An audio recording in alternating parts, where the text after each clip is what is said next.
নমস্কাৰ সদ্য ৰাইজ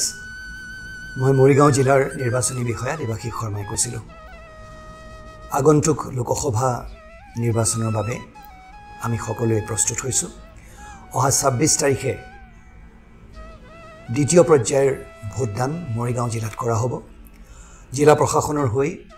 প্ৰতিগৰাকী ভোটদাতাক আমাৰ মৰিগাঁও জিলাৰ যিসকল ভোটদাতা আছে সকলোলৈকে মই মোৰ আন্তৰিক আহ্বান জনাব বিচাৰিছোঁ সকলোৱে যেন ৰোড বা বৰষুণ বা দুৰ্গম ৰাস্তাৰ কথা নেভাবি সকলোৱে যাতে ওলাই আহি নিজৰ ভোটাধিকাৰ সাব্যস্ত কৰে জিলা প্ৰশাসনে আপোনালোকৰ সুবিধাৰ বাবে যাৱতীয় যিখিনি ব্যৱস্থা হাতত ল'ব লাগে সেইখিনি হাতত লৈছে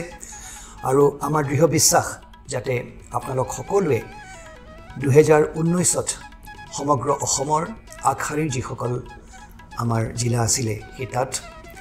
82.65% আমি আমাৰ ভোটাধিকাৰ সাব্যস্ত কৰিছিলোঁ এবাৰ তাতকৈও এটা ডাঙৰ অভিলেখ স্থাপন কৰিম বুলি আমাৰ দৃঢ় বিশ্বাস সকলোলৈকে পুনৰবাৰ আহ্বান জনাইছোঁ 26 তাৰিখৰ দিনটো মনত ৰাখিব নিজৰ ঘৰত সোমাই নাথাকি নিজৰ সেই সপোনৰ চৰকাৰখন গঢ়িবলৈ আপোনালোকে যাতে সকলোৱে মিলি নিজৰ ভোটাধিকাৰ যাতে আপোনালোকে সাব্যস্ত কৰে জিলা প্ৰশাসন আপোনালোকৰ লগত আছে আৰু সদায় থাকিব কিবা অসুবিধা হ'লে আমাৰ লগত আপোনালোকে যোগাযোগ কৰিব পুনৰবাৰ আপোনালোকে সকলোকে মই শুভকামনা জনাইছোঁ আগন্তুক লোকসভা নিৰ্বাচন যাতে শুভ হওক আমি সকলোৱে মিলি মৰিগাঁও জিলাটো যাতে আগৰ দৰে এটি অভিলেখ স্থাপন কৰিব পাৰোঁ ধন্যবাদ